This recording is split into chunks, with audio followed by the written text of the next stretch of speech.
Classes bye Mukesh टगेडिया। अपनी जो पीछे वाली क्लास थी वो थी मीटर ब्रिज, मीटर सेतु, और अपनी जो अब ये वाली जो क्लास रहेगी वो रहेगी पोटेंशियोमीटर के बेस पर। ठीक है, तो पोटेंशियोमीटर क्या है और पोटेंशियोमीटर की संरचना क्या है, इन दोनों टॉपिक्स को हम इस वीडियो में कवर करेंगे। ठीक है, तो अपना जो विभव मापी है, जैसा नाम वैसा ही काम है। विभव मापी यानी कि विभव को मापने वाली एक युक्ति है। ठीक है, या हम ऐसे बोल सकते हैं कि आपके पास में कोई सेल है तो सेल का विद्युत भाग बल मापने वाली युक्ति, या फिर किसी विद्युत परिपथ के दो बिंदुओं के मध्य विभवांतर मापने वाली युक्ति का ही क्या नाम है, विभव मापी है। ठीक है, तो आपका क्वेश्चन ये हो सकता है कि सर हमें विभव मापी की आवश्यकता क्यों पड़ी, हम तो जो आपका वोल्ट मीटर है उसकी सहायता से भी ये ऐसा हम कर सकते हैं, बट दोनों में कुछ अंतर होता है। आपका जो विभव मापी है वो एक आदर्श वोल्ट मीटर की तरह कार्य करती है, आदर्श वोल्ट मीटर की तरह कार्य करती है। अब कैसे करती है उसको हम अभी समझने वाले हैं। तो सबसे पहले बात तो यह है कि विभव मापी क्या है। तो विभव मापी क्या है बताएं आप। यानी कि वह युक्ति जिसकी सहायता से हम सेल का विद्युत भाग बल या किसी विद्युत परिपथ के दो बिंदुओं के मध्य विभवांतर शुद्ध रूप से माप सकते हैं, तो वह युक्ति ही क्या कहलाएगी, आपकी विभव मापी कहलाएगी। ठीक है, तो देखें आप विभव मापी पोटेंशियोमीटर को। सबसे पहले हम डिस्कशन करेंगे कि विभव मापी क्या है, किस प्रकार की होती है। तो विभव मापी एक लकड़ी की आयताकार पट्टिका पर, एक लकड़ी की ये आयताकार पट्टिका है, हम ऐसे मान लेते हैं, और ये जो लकड़ी की आयताकार पट्टिका है इस पर 10 मीटर लंबा तार, 10 मीटर लंबा तार हम कस देते हैं। और ये जो तार होता है वह है मैग्नीन, यूरेका या कांस्टेंटन आदि मिश्र धातुओं का बना हुआ होता है, आदि मिश्र धातुओं का बना हुआ होता है। ठीक है, क्यों, इन्हीं का ही क्यों बनाते हैं, क्योंकि इनका जो विशिष्ट प्रतिरोध होता है वो क्या होता है, उच्च, और ताप प्रतिरोधक गुणांक वो क्या होता है, कम यानी कि न्यून होता है। ताप प्रतिरोधक गुणांक।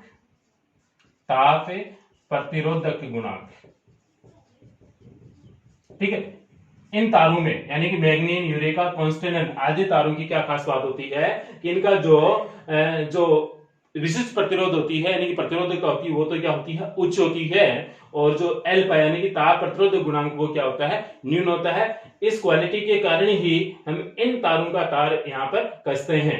ठीक है, किस प्रकार से कसेंगे, हमारे पास में जो लकड़ी का ये जो आयताकार पट्टिका होगी वह 1 मीटर से कुछ ज्यादा होगा, यानी कि 1 मीटर से ज्यादा, है ना, ये 1 मीटर से कुछ ज्यादा का लेते हैं। अब यहां पर एक स्केल लगा देते हैं हम, यानी कि यहां तक हम एक स्केल लगा देते हैं, यहां से लेकर इस वाले पॉइंट तक। तो इस वाले पॉइंट तक वो हम डिस्टेंस देखें तो वो हमें मिलेगी 1 मीटर। इसको हम रखते हैं, एक 1 मीटर लंबी एक स्केल यहां पे हम लगा देते हैं। ठीक है, अब जो आपने जो 10 मीटर लंबा तार लिया था वह हम इस प्रकार से यहां पर कसेंगे। जैसे देखिए 1 मीटर लंबा तार, यहां पे एक नट है, इसके ऐसे घुमाकर 2 metre, 3 metre, 4 metre, 5 metre, 6 metre, 7, 8, दोबारा काउंट कर लेते हैं, 1 2 3 4 5 6 7 8 9 और ये फिर 10। ठीक है, तो इस प्रकार से हम 10 मीटर लंबे तार को 1-1 मीटर के 10 फेरों में इस प्रकार से लकड़ी की आयताकार लकड़ी की पट्टिका पर संबंधित पेचों की सहायता से इस प्रकार से कस देते हैं, जैसे आपको डायग्राम में दिखाई दे पड़ा है। ठीक है, अब यहां पर इसका जो प्रारंभिक बिंदु है वो हम मान लेते हैं ए, और इसका जो ये अंतिम बिंदु हो हम मान लेते हैं बी। ठीक है, तो ए से लेकर बी तक जो कुल लंबा जो तार है उसकी लंबाई कितनी है, 10 मीटर। ठीक है, ये तो आपकी विभव मापी की संरचना हो गई। ठीक है, जो इधर जो साइड में जो डायग्राम आ रहा है वो देख लीजिए, वो क्या है, विभव मापी का ही है। अब देखते हैं हम ये कार्य किस प्रकार से करेगा, इसका हम परिपथ किस प्रकार से बनाएंगे। ठीक है, और ये विभव मापी है वो वोल्ट मीटर की तुलना में क्यों ज्यादा सुविधाजनक है, इत्यादि बातों पर हम चर्चा करेंगे। देखें, हमारे पास में मान लीजिए कि कोई एक प्रतिरोधक है, ये कोई प्रतिरोधक है R, और इसमें से जो प्रवाहित होने वाली धारा है वो है I। अब हमें क्या करना है, बिंदु ए और बी के मध्य, यानी कि इस प्रतिरोध पर विभवांतर कितना है, विभवांतर मापना है। तो विभवांतर मापने के लिए हम क्या करते हैं, मुख्यतः कि वोल्ट मीटर का उपयोग करते हैं और वोल्ट मीटर को इस प्रतिरोध के श्रेणी क्रम में संयोजित कर देते हैं। ऐसा होने से अब जो धारा आई है इसका कुछ अंश इधर भी जाएगा आई डैश के रूप में, और इधर अब क्या बचा, इधर आई न जाकर क्या होएगा, कुछ चेंज हो जाएगा, यानी कि आई डबल डैश हो जाएगा, ऐसा हम मान रहे हैं। ठीक है, तो अब इस कंडीशन में जो यहां पर जो वोल्ट मीटर जो इन दोनों के मध्य जो विभवांतर बताएगा वह क्या बताएगा, कुछ कम बताएगा।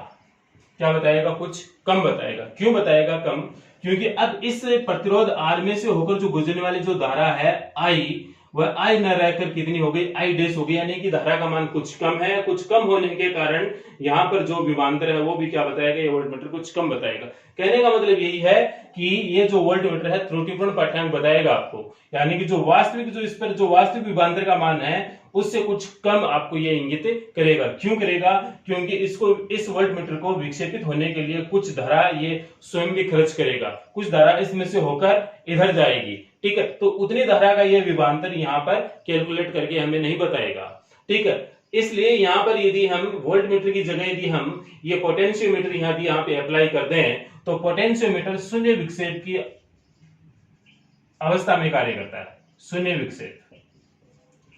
विक्षेप की अवस्था में कार्य करता है, यानी कि यहां पर यदि हम पोटेंशियोमीटर लगाएं, इसका पूरा परिपथ बनाकर लगाएंगे तो इसमें जो एक गैल्वेनोमीटर जोड़ेंगे वो शून्य वाली अवस्था में रहेगा, और यदि ये शून्य वाली अवस्था में रहेगा तो इससे होकर कोई भी धारा नहीं गुजर रही है। अतः हमें शुद्ध रूप से यहाँ पर ए और बी के मध्य विभवांतर मेजरमेंट कर सकते हैं।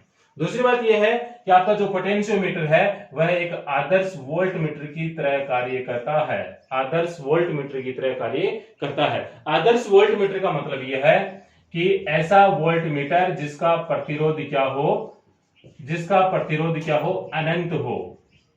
ऐसा वोल्ट मीटर जिसका प्रतिरोध क्या हो, अनंत हो। तो इस प्रकार के वोल्ट मीटर को हम क्या बोलते हैं, आदर्श वोल्ट मीटर। तो आपका जो विभवमापी पोटेंशियोमीटर वो आदर्श वोल्ट मीटर की तरह ही कार्य करता है। ये बात भी आपको ध्यान में रखनी है।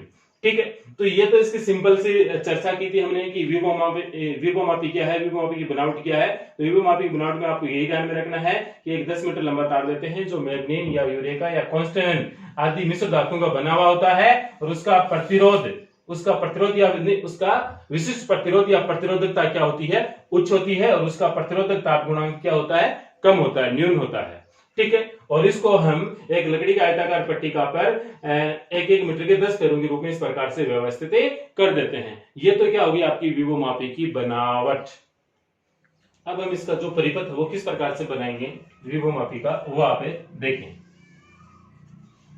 अब आपको जो 10 मीटर जो लंबा तार दिखाई दे रहा है इस प्रकार से, इस तार को हम क्या करते हैं, परिपथ बनाते समय एक सीधी रेखा के द्वारा प्रदर्शित कर देते हैं।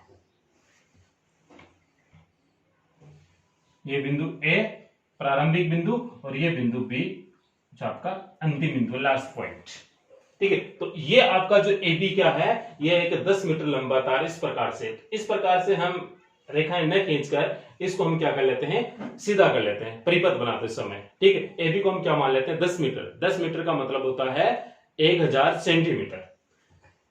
अब देखें, बिंदु ए को एक तार की सहायता से एक बैटरी से जोड़ देते हैं। ये जो यहां पर जो हम बैटरी संयोजित करेंगे वो एक पावरफुल बैटरी होगी। ठीक है, एक पावरफुल बैटरी होगी, और इसका जो विद्युत भाग बल है वो हम मान लेते हैं एप्सिलॉन पी।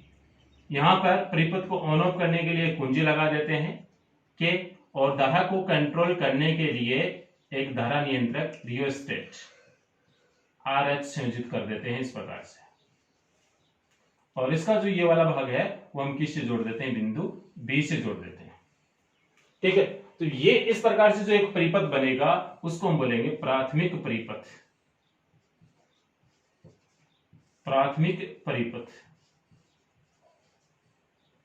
और इसके बाद में नीचे हम एक परिपथ और बनाएंगे जिसको बोलेंगे सेकेंडरी सर्किट, यानी कि द्वितीयक परिपथ। अब प्राथमिक परिपथ में आपको जो करना है वो हम कर लेते हैं कि धारा प्रवाहित कर दी कुंजी लगाकर, और धारा नियंत्रक को आपने कहीं एक जगह फिक्स कर लिया। ठीक है। तो प्राथमिक परिपथ को एक बार फिक्स करने के पश्चात उसमें हम कोई छेड़खानी नहीं करेंगे। द्वितीयक परिपथ, अब जैसे मान लीजिए कि आपको कोई एक सेल का विद्युत वाहक बल ज्ञात करना है, तो यहां पर हम एक सेल लगा देंगे जिसका हमें विद्युत वाहक बल ज्ञात करना होता है। ठीक है, इसका विद्युत वाहक बल मान लेते हैं एप्सिलॉन एस है, जो भी उसका आएगा उसकी वैल्यू हो जाएगी। इस सेल के नेगेटिव सिरे से धारामापी यानी गैल्वेनोमीटर, और गैल्वेनोमीटर के दूसरे सिरे से हम क्या जोड़ देंगे, जो कि जे यानी कि विसर्पी कुंजी जे। इस प्रकार से हम संयोजित करेंगे, और इस प्रकार से संयोजित करके जो ये वाला जो परिपथ बन रहा है, ये वाला परिपथ क्या कहलाएगा, द्वितीयक परिपथ, द्वितीयक। ठीक है, तो विभवमापी में यानी कि हम दो परिपथ बनाएंगे, एक प्राथमिक परिपथ और एक द्वितीयक परिपथ। ठीक है, प्राथमिक परिपथ हमेशा प्रत्येक कंडीशन में ये रहेगा, सेम रहेगा। इसमें आपको एक बैटरी लगानी है, एक कुंजी लगानी है और एक रियोस्टेट यानी कि धारा नियंत्रक लगाना है, और इसके अलावा आपको कोई और अन्य युक्ति नहीं लगानी है। ठीक है, ए बी क्या है, ए से लेकर बी तक क्या है, ये तो आपकी विभवमापी है, और विभवमापी जो हम सेल वगैरह, कुंजी वगैरह और धारा नियंत्रक जो भी हम जोड़ते हैं, इस प्रकार से चित्रानुसार हम इनको जोड़ते रहेंगे। और द्वितीयक परिपथ में आपको ध्यान में रखना है कि प्रत्येक हेडिंग के अनुसार द्वितीयक परिपथ हम थोड़ा थोड़ा चेंज करते हुए जाएंगे। यदि आपको सेल का आंतरिक प्रतिरोध ज्ञात करना है तो अलग से परिपथ बनाएंगे। दो सेलों में विद्युत वाहक बलों की तुलना करनी है तो उसका भी परिपथ हो अलग से होगा। और इसके बाद में और भी अपने पास में 3 टॉपिक और आएंगे, जैसे अल्प प्रतिरोध का मान ज्ञात करना, वोल्ट मीटर का अंशशोधन करना और एमीटर का अंशशोधन करना। ठीक है, तो इतने सारे अनुप्रयोग हम इस चैप्टर में अभी पढ़ने वाले हैं। ठीक है, और इसके बाद में हम चर्चा करेंगे विभवमापी के सिद्धांत के बारे में, यानी कि इस क्लास में आपको क्या क्या पढ़ाया गया वो दोबारा मैं रिपीट कर रहा हूं। विभवमापी क्या है, तो सुन लीजिए विभवमापी क्या है, यानी कि वह युक्ति जिसकी सहायता से हम सेल का विद्युत वाहक बल या किसी विद्युत परिपथ के दो बिंदु के मध्य विभवांतर का मान शुद्ध रूप से ज्ञात कर सकते हैं, तो वह युक्ति ही क्या कहलाएगी, पोटेंशियोमीटर कहलाएगी। ठीक है, उसके बाद में इसकी बनावट यानी कि विभवमापी की बनावट में क्या करना है, आपको इस प्रकार से एक परिपथ बनाना है, एक सिंपल, और इसमें लिखना है कि हम एक लकड़ी की आयताकार पट्टिका पर एक 10 मीटर लंबा तार जो मैग्नीज, यूरेका या कांस्टेंटन आदि मिश्र धातुओं का बना हुआ है, उसको समन्वयक पेचों की सहायता से 10 फेरों के रूप में इस प्रकार से चित्रानुसार कस देते हैं। ये तार हम मैग्नीज या यूरेका कांस्टेंट का ही क्यों लेते हैं, क्योंकि इसका विशिष्ट प्रतिरोध उच्च और ताप प्रतिरोध गुणांक अल्फा का मान क्या होता है, न्यून होता है। ठीक है, और फिर हम इस प्रकार से ये परिपथ नीचे दर्शा देंगे, इसमें एक प्राथमिक परिपथ है और एक दूसरा द्वितीयक परिपथ है। ठीक है, तो इस वीडियो में आपको इतना ही देखना है, और इसके आगे वाला जो वीडियो होगा वो बहुत ही बेहतरीन होगा, यानी कि पूरे विभवमापी को, पूरे कॉन्सेप्ट को क्लियर करेगा वो, क्योंकि हम विभवमापी का उसमें प्रिंसिपल पढ़ने वाले हैं। ठीक है, प्रिंसिपल ऑफ पोटेंशियोमीटर यानी कि विभवमापी का सिद्धांत, और उसके बाद में हमारे जो अनुप्रयोग चलेंगे क्रम बाई ऐसे स्टेप बाय स्टेप चलते रहेंगे।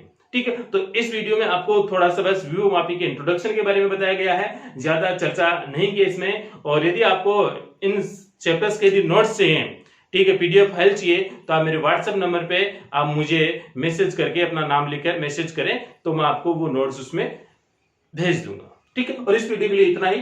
Thank you.